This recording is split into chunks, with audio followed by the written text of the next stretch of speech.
Hello students. Hello. So we have with us today Anisha Srivastava. We would like to welcome her from AKS IAS team and all of our students. So she has cracked UPSC with All India rank 66. Her optional is Commerce and Accountancy. And in a very second attempt, she could make it to the final list. And that too, getting a rank below 100 is a distant dream for many of us. So she'll be sharing her strategy and how she prepared for prelims, mains, as well as the interview stage. And thereafter, you can ask your queries to ma'am. Whatever queries that you have regarding your preparation or the right mindset required for UPSC, you can ask her.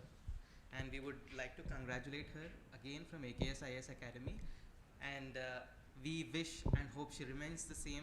She's a very humble being and a very simple, person that we've come across. Very few students or very few rankers are that way.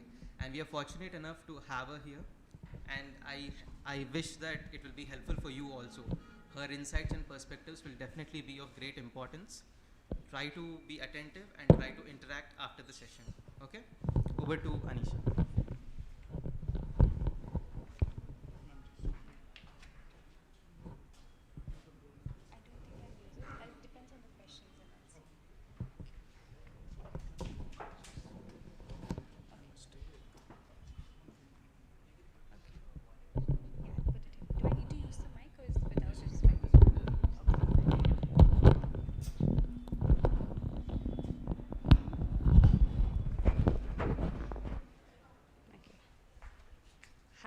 Am I audible enough? Is it fine? Okay. So good morning, good afternoon everyone. I am Anisha, that's already been mentioned.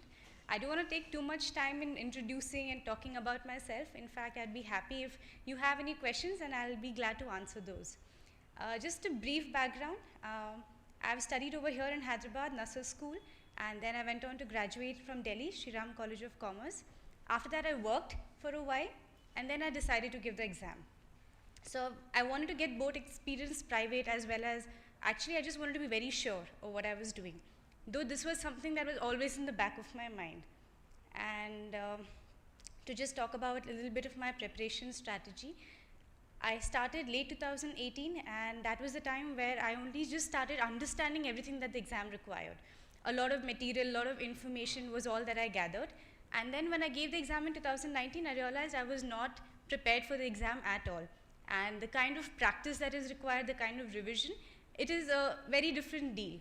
So after my attempt, and during which itself I realized that I will not be able to qualify, I gave a very, I think a good amount of time to realize everything that had gone wrong, everything that I did wrong during my first preparation. And then I created another timetable and gave the next attempt. And this attempt, I told myself that whatever comes, I'm going to go ahead and I'm going to clear it. Because this exam requires so much time, so much patience, and so much hard work, I wasn't sure if I could do it all over again. So that was, I think, in the back of my mind that come what may, I will just go ahead and do whatever is required for the exam. So maybe that was, if I were to say that attitude or that approach of mine was something like this. Now, to be more specific, I will just talk about some of the preparation challenges and my strategy, whatever I had used.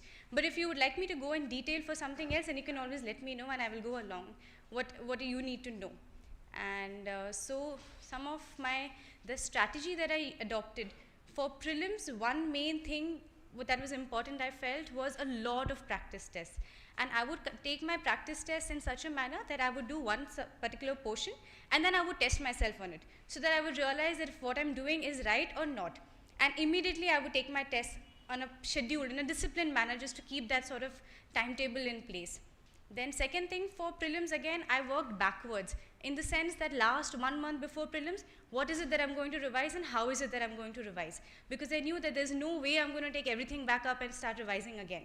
So I had made my notes, sort of consolidation of notes, and I had made it in such a way that 1 week before prelims, my notes are going to be just like 4-5 A4 sheets, and that is what I'm going to revise. 1 month maybe is just 10 pages, and that is what I'm going to revise.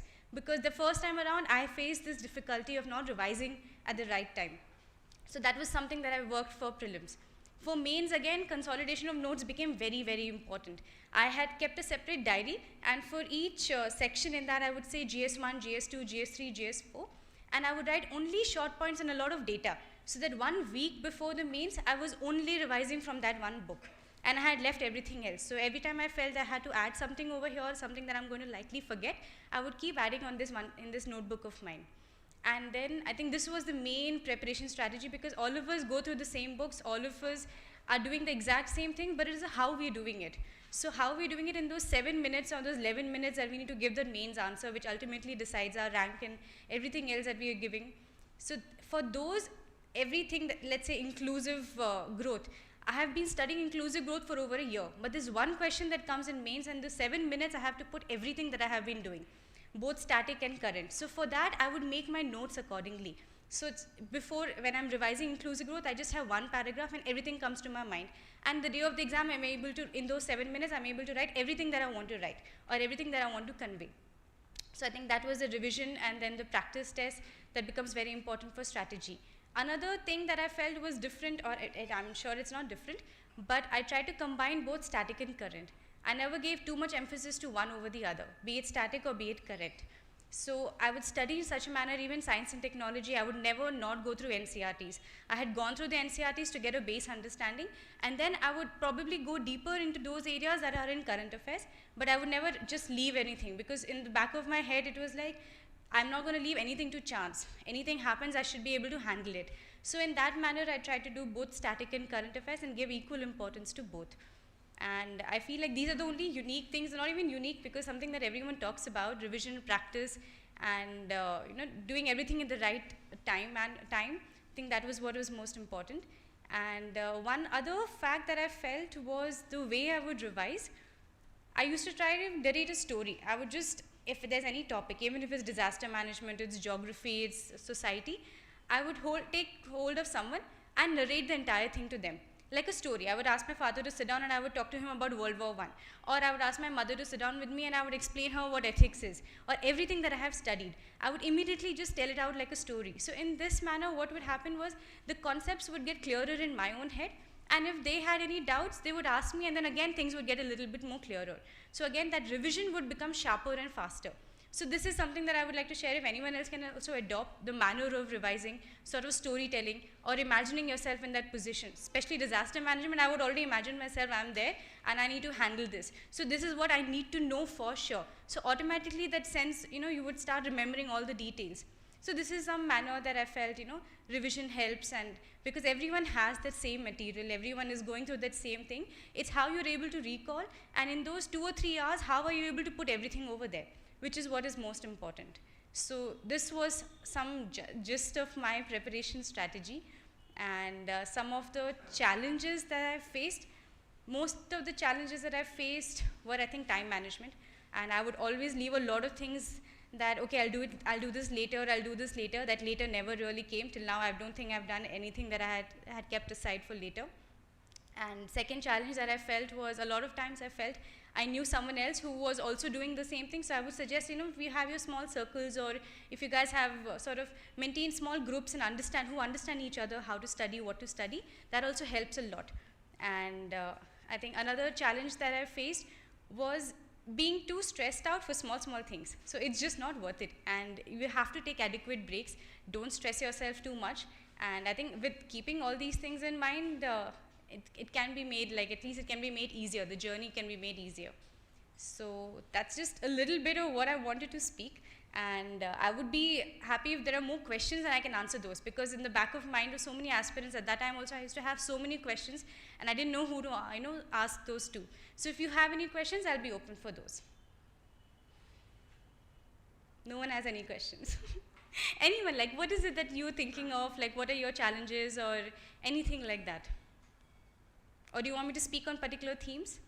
Maybe test series, optional, something? Optional?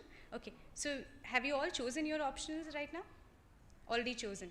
Okay. So what is it about optional that you want me to speak about? Sorry? PSIR. Okay. That I will not be able to speak. I had a commerce and accountancy as my optional. And that was mainly because my school background, I had taken commerce, college also. And I was in audit. So everything was very related to everything that was required in the portion. So that was the way I had taken my optional.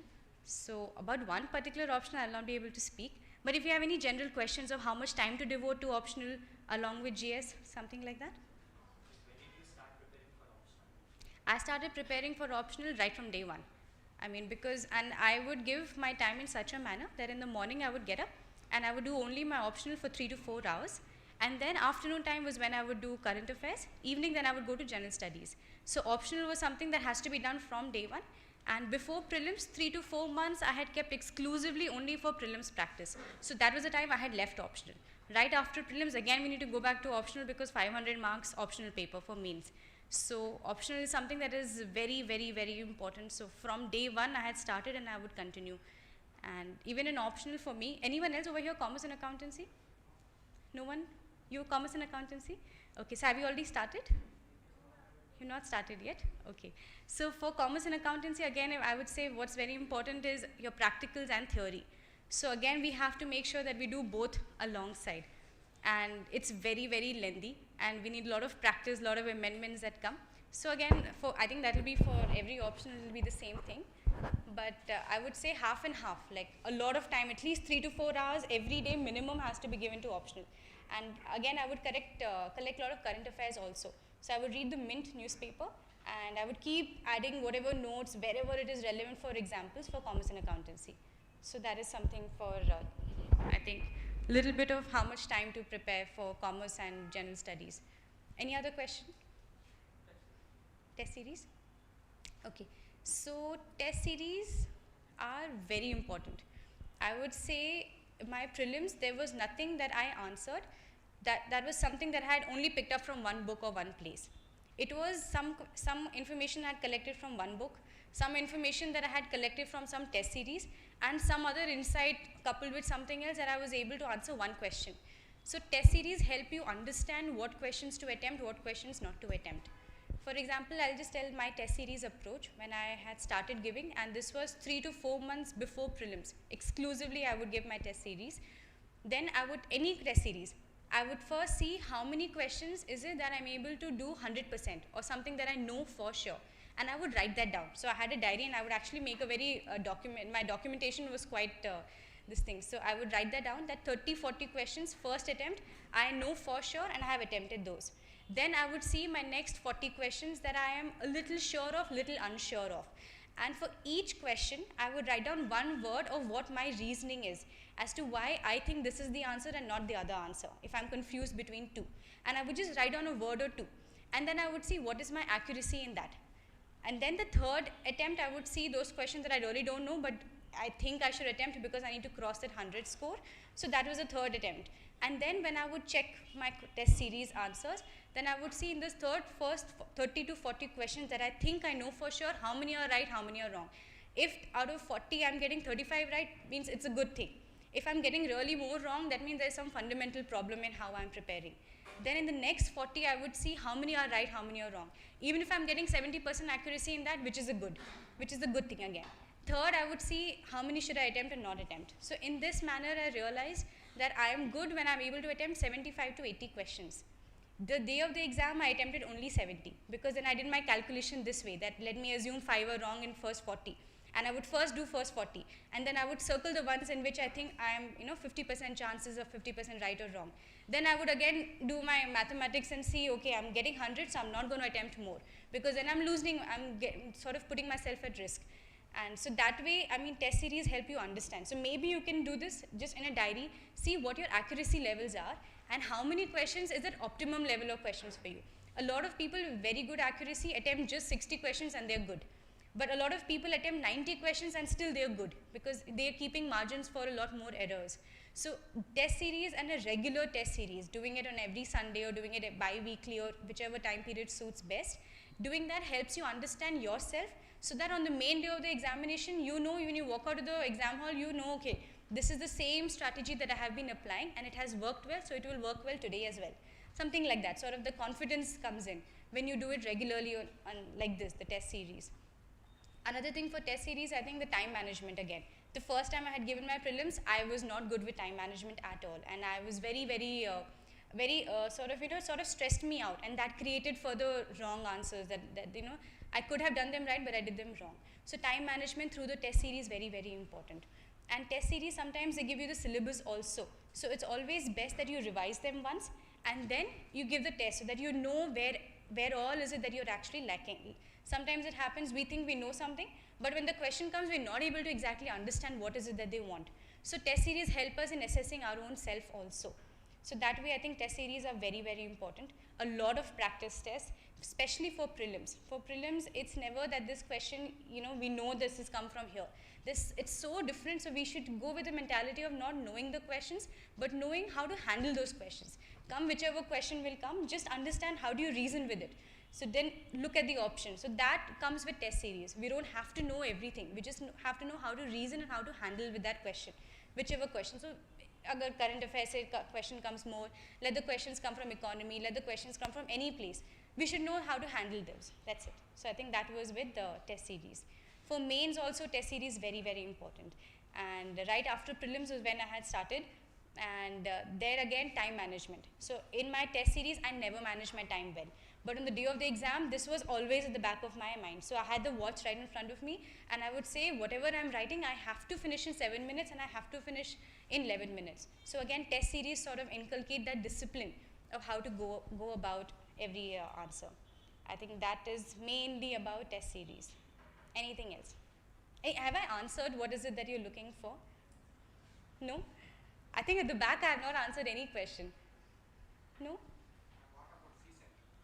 CSAT.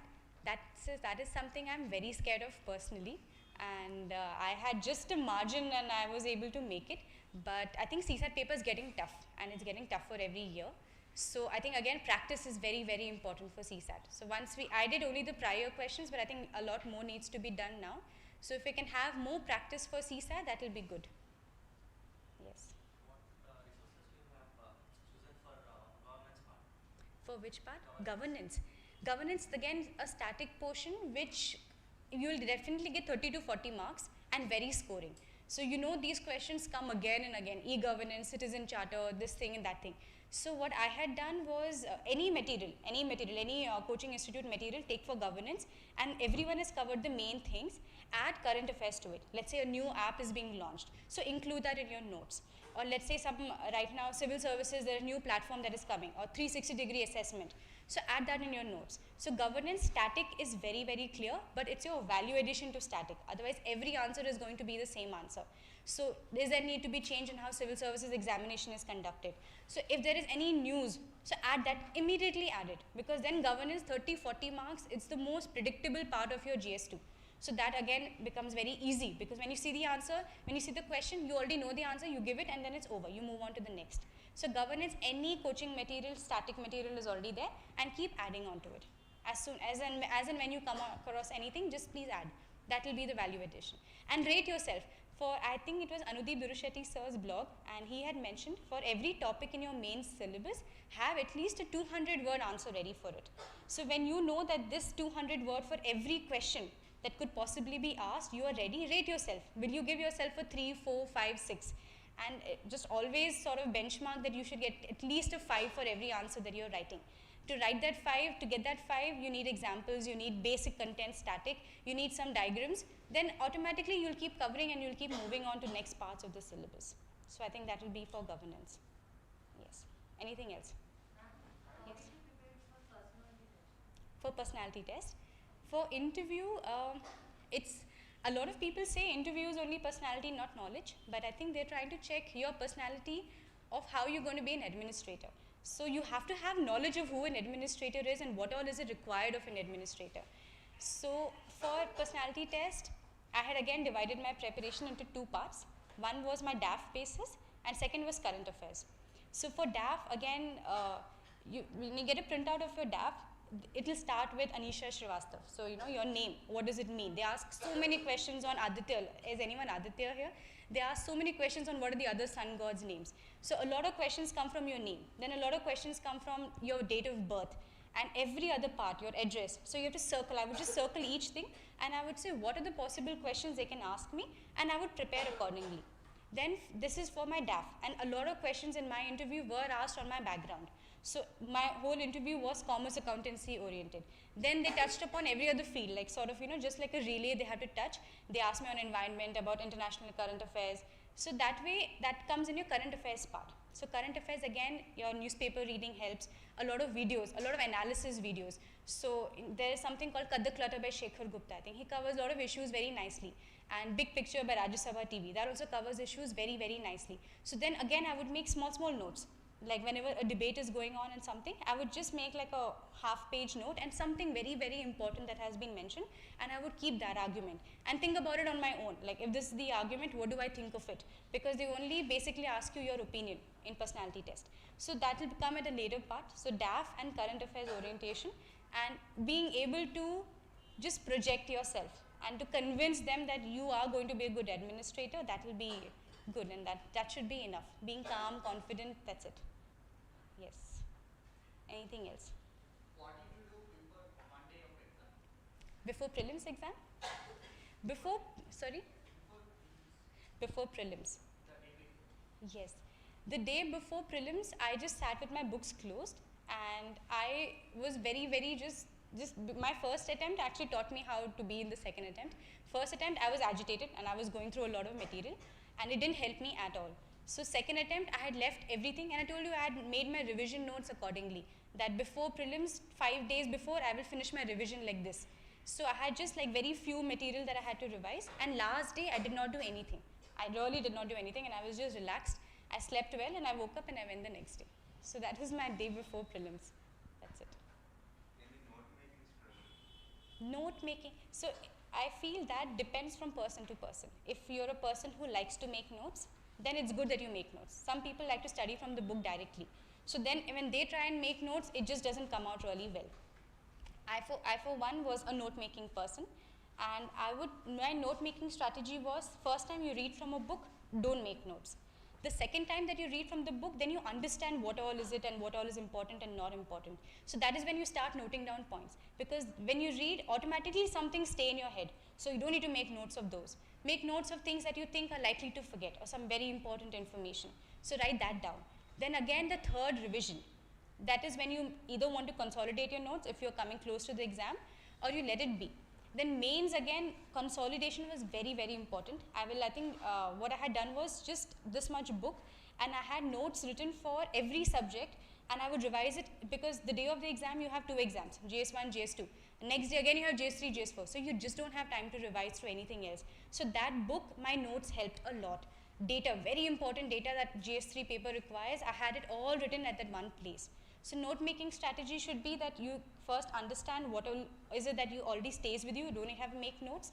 Second would be, when you're revising the third time around, make short notes.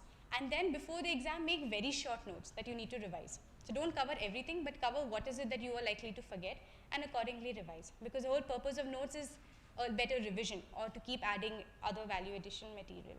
So something like that. Yes. No, that's a very good question actually, because I think for static subjects, I would prepare my own copies, and digital I went for all current affairs. For current affairs, my notes were only on Evernote, because that is something that you would keep adding and sometimes keep deleting also.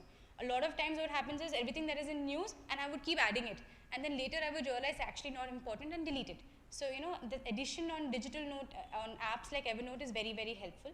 So current affairs was all digital, and one thing that I would do for my digital notes and current affairs, I would revise every day. So if something that I have collected today, let's say there are 5 bits of articles that are very important, I would write that down on Evernote. Second day, first thing in the morning, I would revise all those 5. Then third day, again, if it takes me 15 minutes to revise those 5, third day it would only take me 5 minutes.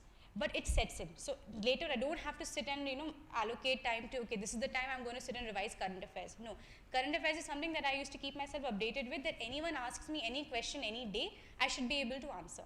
So current affairs daily revision helps a lot, and that helps even when mains answer writing. You don't have time to revise. In those 3 months we have to revise so many things. So current affairs, you don't want to keep it as another subject. So it should be there in the head, and examples can come straight away then. So it saves a lot of time. So I think that way newspapers and like current affairs on Evernote, and other static parts on your sheets of paper or your books. Yes. Maths you preferred for Sorry? maths Magazines for current affairs. So current affairs again very dynamic. Now we need to see that magazines are given for us. We need to take what we need to take from them, not what they are giving us. So I would keep sort of one magazine. I would revise. Let's say on Mains 365, I would go for vision. But if there is something on a daily basis that I'm picking out from elsewhere, then I would keep adding that also, because and everything that is covered in Mains 365 does not mean that I have to consume it. It's dependent on me, how I take it, what I think is important, and how much to take. So that way, I think magazine would be, take any magazine. I had taken Vision, and I think I was solely dependent on Vision and maybe a little bit of insights on the daily current affairs. Which is more effective for economic part, For economy part as in? the magazine which we need to use for economic part, which is more effective. That I don't say any magazine is going to help you like that. It's how you take it and how you interpret it.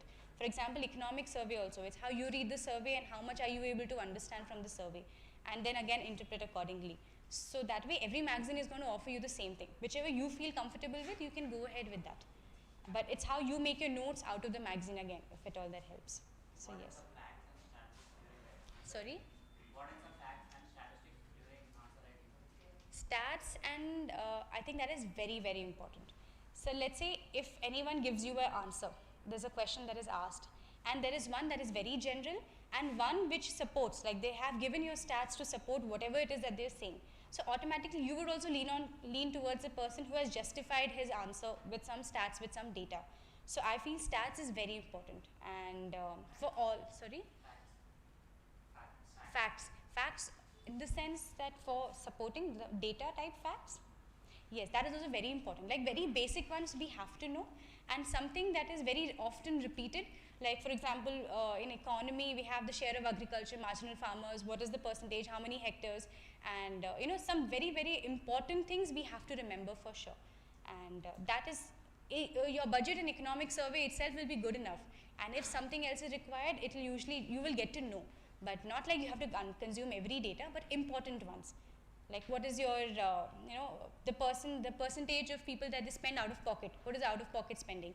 What is the percentage that is allocated to healthcare from the budget? Something like that is something that you will pick up and you have to know. So this is, you can just put in brackets that, out of pocket spending, is there a case for, government sponsored healthcare? So you can say out of pocket is around 70%. So you have to just mention that, and that will also be good enough. So I feel stats and data is very important, but not all of it. Yeah.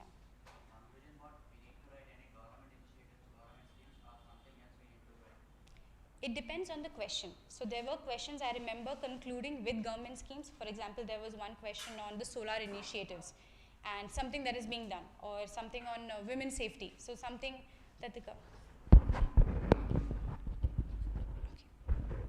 So if there is something to mention, then you can include government initiatives.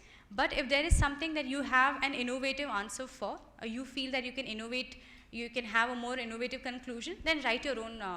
It should just be forward looking. That is the most important, that you're concluding, you have understood what is it that they have asked, and you're concluding in a positive manner. So if it's through government schemes or if it is through your own thought process, you can conclude accordingly, either. Yes. Any other question? I've done my graduation and master's in commerce. Okay. So is it necessary to join an academy for optional, or I can study at home by revising IPCC and CA books? Right. IPCC CA books are very, very comprehensive. So if you have a good hold over those, revising that will be good enough. For paper 2, you may consider, because management, so organization theory, organization behavior, human resource management, we had not really done these subjects. So if you feel you can only go for paper 2, help, for any coaching material, or there are a lot of materials that are already available. So this time what I felt, especially for management related books, any coaching material is also not enough. So we have to go a step beyond and maybe Google things and include some more aspects of it. So if you feel on the whole self-preparation will be more useful for you, then do your own self-preparation. But do join anything for test series. So before the mains exam, there are a lot of test series that come out for commerce optional. So take a one and at least give your test. That is the most important. So regardless of your coaching, if you take their help or not, do take their help for test series. So that will be done. In Hyderabad, I'm not sure. I didn't take any from Hyderabad. Yes. Yes. Okay. Any other question? Everything is all good? Okay. While writing the answer part, is it better to write in paragraph or bullet points? For Which gives more weightage? Right. So when you have to write the answer in those 7 minutes, automatically bullet points come. So even if you want to explain something in paragraph, you have such less words and such less time that it's much easier for you to write in bullets. However, if you feel there is something that you will be able to convey better in paragraph form, for example, let's say history, art and architecture or something like that, then go ahead and write paragraph, but make sure you highlight whatever it is that you're writing is the most important. In bullets, it's easy to see what you've written.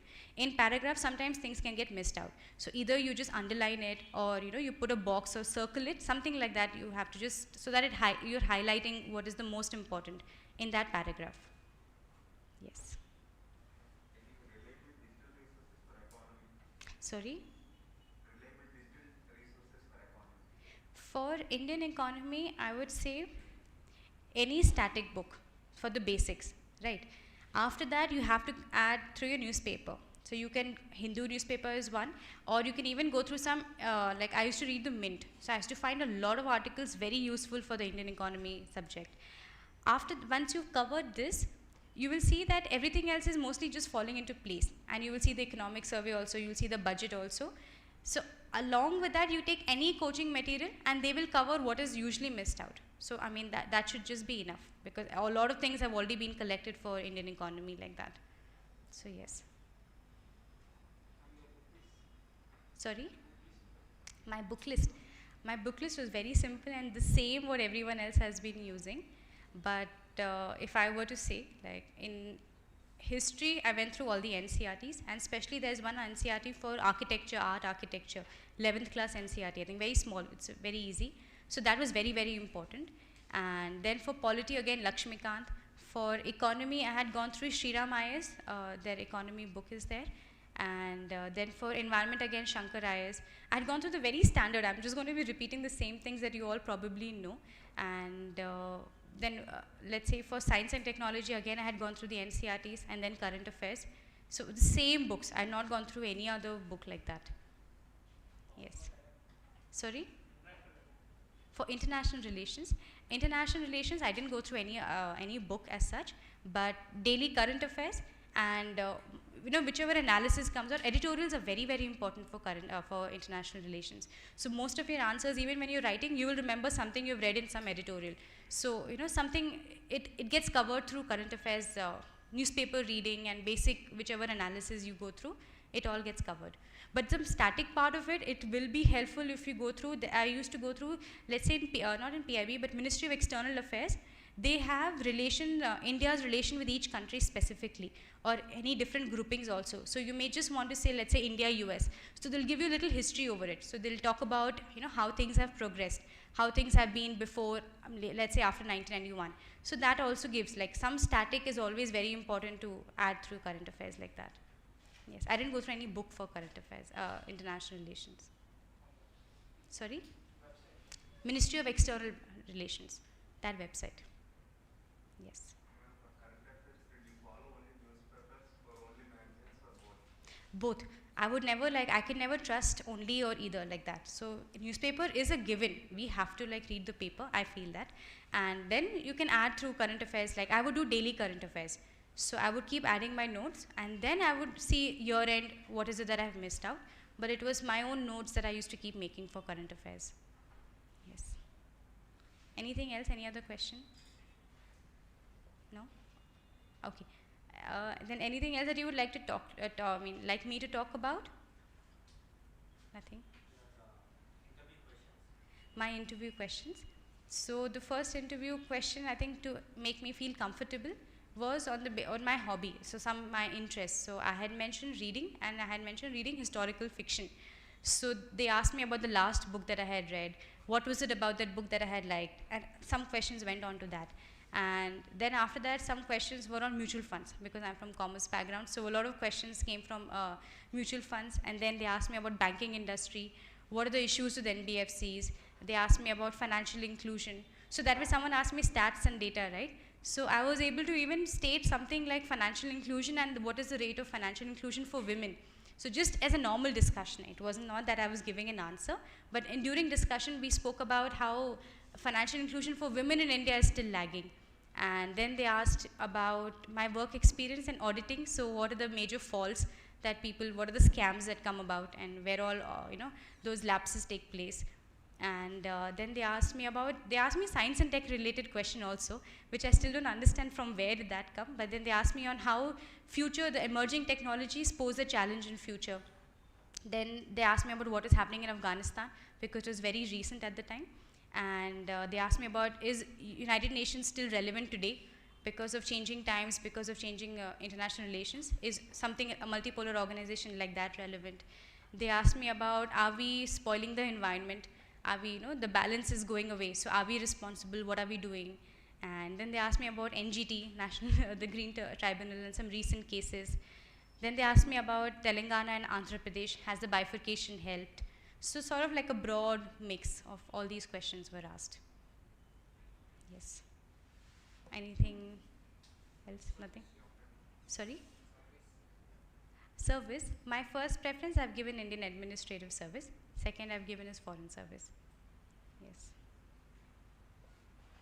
Okay. That's it. No other question? Nothing? Any question that you have in mind that you feel that you want to ask or anything like that?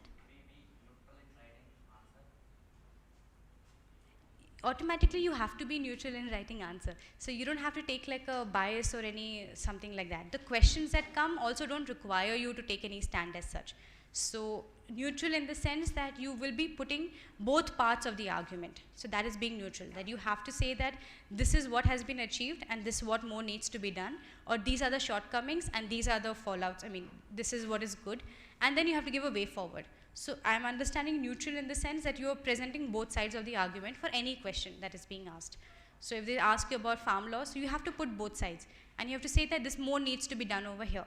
Or if they ask you any question, you have to put both sides of the argument, unless they're asking explicitly only to talk about something, only positive, only negative. But usually it's always like you have to put both picture. Yes. What are the mistakes you did in first attempt? The mistakes, I think I had mentioned time management was one. Then I would stress a lot, and that would hamper the way of thinking on attempting those questions. Like each question in prelims also very, very important. So if I would stress, I would go wrong in my analysis. And I think the next mistake that I had done was not revising on time. So I would keep things for later on, and then not, do the backwards revision. So that I think is very, very important, and which helped me in my second attempt. That I would make specifically those notes that I'm going to revise last week or last day, something like that. So I think these were the general mistakes that I had committed. Yes. I started in September 2018. And then I gave 2019 attempt, and then I gave 2020 again. Yes. Anything else? So that's it. So I'm okay. Like, I hope this session would have helped you to some extent. And any other question if you have, feel free to ask, because I came here with the mindset that everyone talks about everything that they have done, but a lot of times those questions remain unanswered in your own head, some questions that you're going through. So if at all I can help with those questions, then I think that will be better. So if that has happened, then fine. Right. When I feel demotivated, you feel demotivated a lot of times through your preparation. A lot of times you're just like, why am I in this? Can I do this? I'm not made for it. But take a break.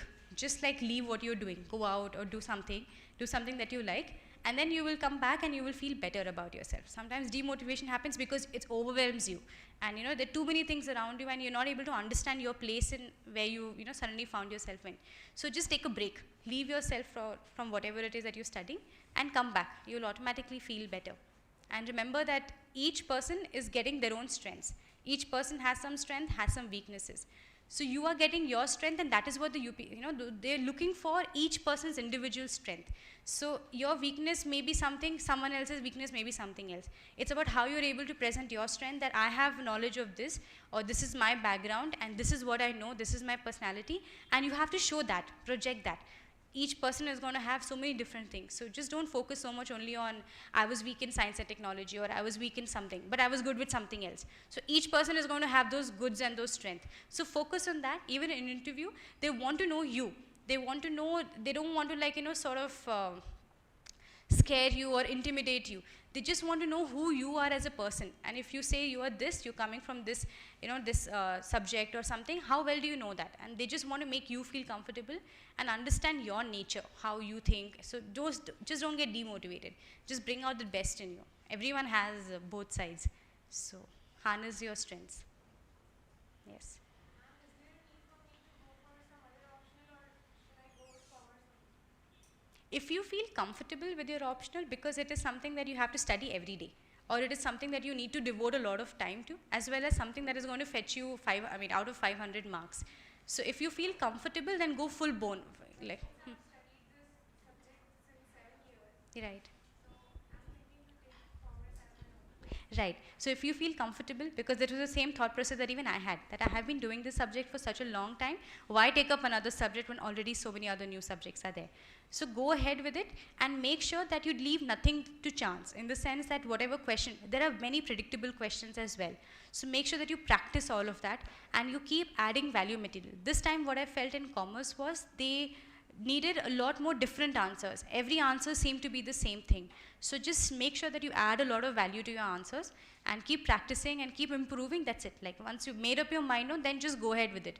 Then if you feel comfortable with commerce, it's a good thing that we have that optional with us. So just make use of it and practice a lot of like numericals and theory, and it'll be good enough. Yes. Okay. That's it then. And no other questions, right? What was your Yeah. approach towards this essay and regional language?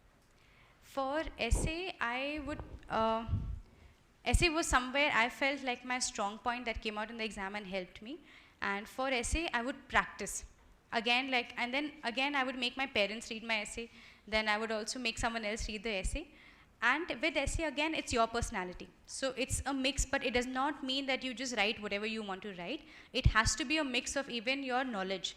So my essay, at least my approach towards my essay was such that I'm not, like I would start off with a poem, because I like reading poems. So if I start off with a poem, I ensure that my essay is not going only in that direction, or it's not too philosophical, but it also has some data, it also has some administrator attitude, some issue that is being asked. I'm not just writing on and on about it, but I'm able to like think from different points of view, different perspectives. So essay was a mix that you're able to communicate you as a person, but you also as an administrator or someone who is going to join the civil services. So they need that sort of a seriousness also from your essay. So I think that was my approach. And then for essay particularly, I had taken my A4 sheets, and for each topic, let's say for media, in that A4 sheet I would write the concept. What is it that I think of media? What are some important quotations? Or let's say someone has remarked something about media, I would put that down. Or let's say anything that I have made up on my own, so I would write that. Then the next paragraph I would write about what are the issues in media. Just think of it that time itself and just put it down. Then think of what are the positives of media. Then think of something, maybe like some history of how media today, how was it that people would communicate earlier? What is the role of media? And just some recent examples, like at least 5 examples, some important cases where media has helped the society or where media has exposed something like that. And then the way forward, simple, just this A4 sheet, and I would have everything ready, and especially a lot of quotations, because in whatever be the essay about media, I have some material ready. This was for essay, and one day before the essay, then I had only gone through these sheets. I had about 4 or 5, for women empowerment 1, social media 1, and let's say something, whatever is important, environment, I had collected some quotes, some news, like some poems that I felt were good for environment, or something like that, and I had put it all on that one A4 sheet. That's it. And then I would revise that, and things would automatically come to you. Even in the examination hall, so many new points would come. So I would create that same framework that I had created in that rough sheet, and I would say, this is the concept, these are the quotes, this is the data that I want to include, and this is the way forward. I'm going to end it this way. Second essay, I started with a story. So I wanted to end also with that same linking. So in that framework, I sort of included that. And that's how my essay preparation worked. For regional language, for me was Hindi, and there again I didn't leave anything to chance. So I had got one book. I don't remember the name of the book, but I think whichever book, you have to go through some like grammar part of it. Don't just leave it. It sort of helps. Those same things get again repeated. So you have to just go through some book. I think whichever one helps, and the essay is important, and like everything else in that also. Don't devote too much time, but devote some time to it. That I would say for regional. Before mains only read. It would be better, I would suggest, if you do it once before and keep it. Because during that time, between prelims to mains, it's very, very tight. I mean, everything it becomes very difficult. You have to revise everything, you have to give your test series, and for every subject. And like your entire 1 year preparation is now in 3 months. So something like this, you don't want to give so much time to it. And this happens before optional paper. So you don't want to take your optional time and study this. So just keep it once, just look through it and just mark probably something that you want to revise for later. And then you can look back at it whenever you get the time before the exam. That's it. Yes. Okay. What is the timetable you have prepared your coaching? Sorry? What is the timetable you have prepared your coaching? So the timetable was something in the like I think I mentioned, in the morning I would wake up early. So I am an early riser, so I would wake up around 5:36 and I would start my optional preparation. That I would continue till 8:39 or something. Then I would take a break and just like have my breakfast and stuff. And then after that I would take up one subject, let's say general studies, let's say I'm doing history or I'm doing polity or Indian economy. I would do that. And then then I would take lunch. And then after lunch, I would do some quizzes. I think a lot of these online quizzes are available. So I would do at least like half an hour, just do quizzes so that I get that bent of, that frame of mind, how to attempt questions. Then I would start my entire evening part would be current affairs. So current affairs where I would do newspaper as well as make my own notes. Then end of the day, revise. So revising again I feel is very important. And this revising, if you feel whatever you've studied, end of the day, just talk about it at the dining table. Someone who does not know anything also, just talk about it. Say, this is what I've learned in polity. This is how the president is elected, or this is what happens when something like this. Just talk about it. During the end of the day, when you just talk about, let's say this is, the Mughal period was, this, these were the rulers, or this is a similarity that I have found with modern period. When you just talk about it, different times will just, different attributes will come. Then and there you finish revising it, the next day then you are open to something new. So I think that was my timetable. I would speak to my family. I think they were also bored, they were also in it. But every day I would speak about whatever I have studied. Let's say it's a newspaper article that I found very interesting. I would just talk about it. So you finish revising it, it sets in your head. It stays with you when you relate to it, when you talk about it. So that's how I would study. Yes. That's it. I think then I'll just close it now. I've taken your time. And I hope like anything else, like if the session was useful. And yes, all the best to each one of you and for your exam. No, I've not started like any blog. I thought like there's already so much, like everyone is mentioning it. But there are some, I think on Vision there is some uploaded, but I have not started that I've shared anything like that. For Commerce and Accountancy, there are some answer sheets. If you need help, you can reach out to me. I can help you with the optional subject. So that's it, yeah. Okay. So thank you so much and all the best to all of you. Thank you. Sorry? Sorry?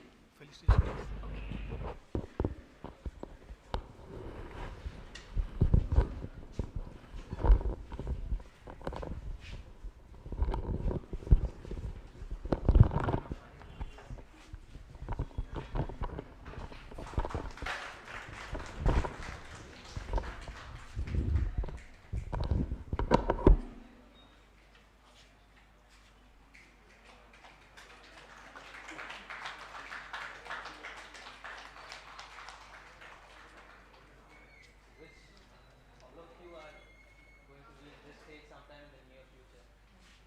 I hope that this session was useful and inspirational.